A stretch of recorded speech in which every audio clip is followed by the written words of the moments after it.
साथियों, हमारा digital India अभियान की भी आज विश्व भर में चर्चा है। मैं पिछले दिनों G20 समिट में बाली गया था। शायद ही कोई देश ऐसा होगा जिसने मुझे डिजिटल इंडिया की डिटेल जानने की कोशिश न की हो। इतनी बड़ी चर्चा है।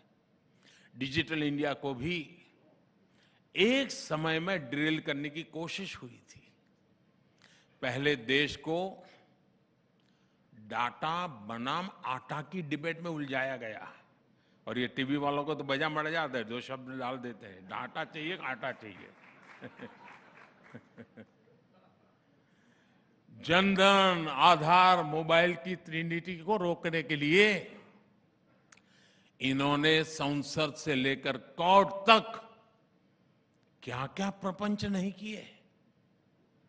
2016 में जब मैं देशवासियों को कहता था कि आपके बैंक को आपकी उंगली पर लाकर मैं खड़ा कर दूंगा, आपकी उंगली पर आपकी बैंक होगी, तो ये लोग मेरा मजाक उड़ाते थे। कुछ छद्म बुद्धिजीवी तब पूछते थे, मोदी जी बताइए, गरीब आलू टमाटर डिजिटली कैसे खरीदेगा? अच्छा, यही लोग बाद में क्या बोलते हैं, अरे गरीब के नसीब में आलू टमाटर होता कहां है। ये ऐसे ही लोग हैं जी। यहां तक कहते हैं गांव में मेले लगते हैं, मेलों में लोग कैसे डिजिटल पेमेंट करेंगे?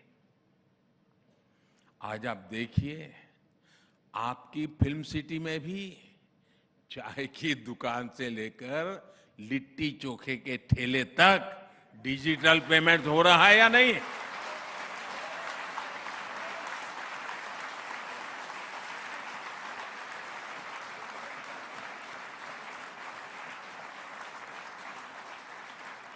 आज भारत उन देशों में है जहां डिजिटल पेमेंट्स सबसे ज्यादा हो रहा है दुनिया की तुलना में।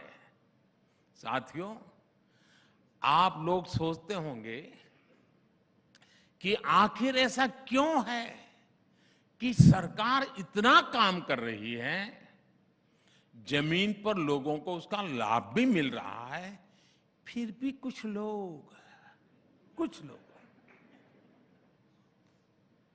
लोगों को मोदी से इतनी परेशानी क्यों है?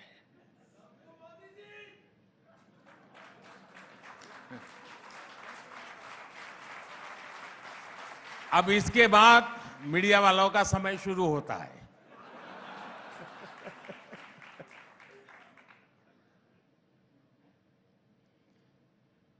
और आज इसकी वजह मैं भी रिपब्लिक टीवी के दर्शकों को बताना चाहता हूं।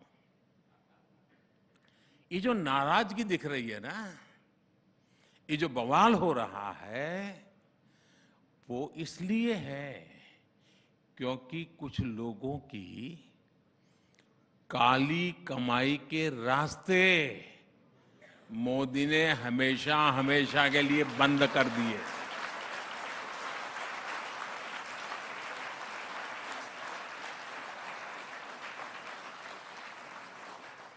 अब भ्रष्टाचार के खिलाफ लड़ाई में आधी अधूरी आइसोलेटेड अप्रोच नहीं है, अब एक इंटीग्रेटेड इंस्टीट्यूशनलाइज अप्रोच है। ये हमारा कमिटमेंट है। अब आप बताइए, जिसकी काली कमाई रुकेगी वो मुझे पानी पी पी कर गाली देगा कि नहीं देगा?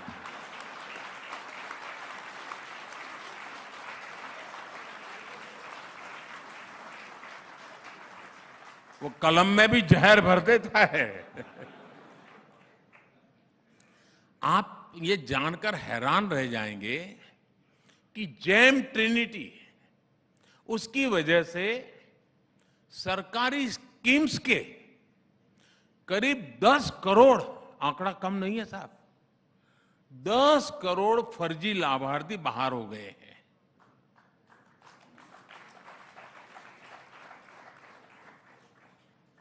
10 करोड़ फर्जी लाभार्थी बाहर हो गए हैं।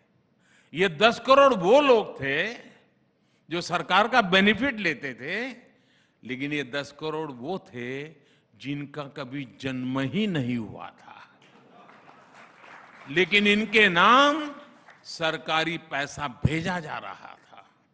आप सोचिए, दिल्ली, पंजाब, हरियाणा की जितनी कुल आबादी है, उससे भी ज्यादा फर्जी नामों को कांग्रेस की सरकार पैसे भेज रही थी। अगर ये फर्जी 10 करोड़ नाम हमारी सरकार सिस्टम से नहीं हटाती तो स्थिति बहुत भयावह हो सकती थी। इतना बड़ा काम ऐसे ही नहीं हुआ है दोस्तों। इसके लिए पहले आधार को संवैधानिक दर्जा दिया गया। 45 करोड़ से अधिक जनधन बैंक खाते मिशन मोड पर खोले गए। अभी तक 28 लाख करोड़ रुपए डीबीटी से करोड़ों लाभार्थियों तक पहुंचाए गए। डायरेक्ट बेनिफिट ट्रांसफर, कोई बिचौलिया नहीं, कोई कटकी कंपनी नहीं, कोई काली कमाई करने वाले लोग नहीं। और डीबीटी का सीधा सीधा मतलब है, डीबीटी यानी कमीशन बंद, लीकेज बंद। इस एक व्यवस्था से ही दर्जनों योजनाओं, कार्यक्रमों में ट्रांसपेरेंसी आ गई। साथियों, सरकारी खरीद भी हमारे देश में भ्रष्टाचार का एक बड़ा जरिया हुआ करती थी, लेकिन अब इसमें भी ट्रांसफॉर्मेशन आ चुका है। सरकारी खरीद अब पूरी तरह जेम यानी government e market place portal पर होती है। टैक्स से जुड़ी व्यवस्थाओं से कितनी परेशानी थी, क्या क्या परेशानी थी, इसको लेकर अखबार भरे रहते थे। हमने क्या तरीका निकाला? हमने सिस्टम को ही फेसलेस कर दिया। टैक्स अधिकारी और टैक्स पेयर का आमना सामना ही ना हो, ये व्यवस्था की। अब जो जीएसटी जैसी व्यवस्था बनी है, उससे भी काली कमाई के रास्ते बंद हुए हैं। जब ऐसे ईमानदारी से काम होता है तो कुछ लोगों को दिक्कत होनी बहुत स्वाभाविक है, और जिसको दिक्कत होगी वो कोई गली मोहल्ले के लोगों को गाली थोड़ी देगा।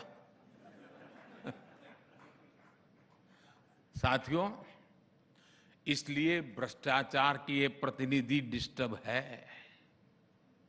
कुछ भी करके ये देश की ईमानदार व्यवस्था को फिर से ध्वस्त कर देना चाहते हैं। साथियों, इनकी लड़ाई अगर सिर्फ एक व्यक्ति मोदी से होती तो ये बहुत पहले सफल हो जाते, लेकिन ये अपनी साजिशों में इसलिए सफल नहीं हो पा रहे हैं क्योंकि इन्हें पता ही नहीं कि ये सामान्य भारतीय के विरुद्ध लड़ रहे हैं, उनके खिलाफ खड़े हुए हैं।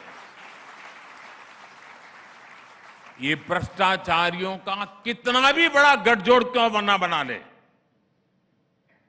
सारे भ्रष्टाचारी एक ही मंच पे आ जाए, सारे परिवारवादी एक ही जगह पे आ जाए, लेकिन मोदी अपने रास्ते से लौटने वाला नहीं है।